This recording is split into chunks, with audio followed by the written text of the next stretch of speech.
கர்த்தருடைய வார்த்தை சொல்லுகிறது, சமாதானம் பண்ணுகிறவர்கள் பாக்கியவான்கள், அவர்கள் தேவனுடைய புத்திரர் எனப்படுவார்கள்.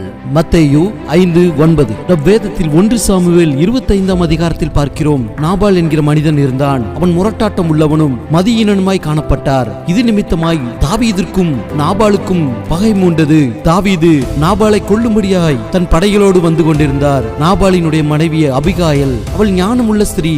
தாவீது வருவதை அறிந்து தாவீதிற்கு முன்பாக சென்றாள். தாவீதை கண்டவுடனே சமாதானமான வார்த்தைகளை பேசி தன்னுடைய கணவரின் குணத்தை பற்றி எடுத்துரைத்தாள். தாவீதிற்கு தேவையான அனைத்து பொருட்களையும் காணிக்கையாக அவனிடத்தில் கொடுத்தாள். இதனால் ஒரு பெரிய அழிவு தடுக்கப்பட்டது, சமாதானம் உண்டாயிற்று. நம்முடைய வாழ்க்கையிலும் அநேக பகைகளை உண்டாக்குகிற வார்த்தையும் பிரிவுகளை உண்டாக்கக்கூடிய வார்த்தைகளும் நம்மை சுற்றி உள்ளவர்களிடம் எழும்பலாம். அந்த சூழ்நிலையிலும் கர்த்தருடைய பிள்ளைகளாகிய நாம் அபிகாயலை போல சமாதானத்தை தேடுவோமானால் கர்த்தர் நமக்கு சமாதானத்தை கட்டளையிடுவார். ஏனென்றால் சமாதானம் பண்ணுகிறவர்கள் தேவனுடைய புத்திரர்கள் என்று அழைக்கப்படுவார்கள். கர்த்தர் தாமே உங்களுடைய எல்லா சூழ்நிலையிலும் உங்களுக்கு சமாதானத்தை கொடுப்பாராக. ஆமென்.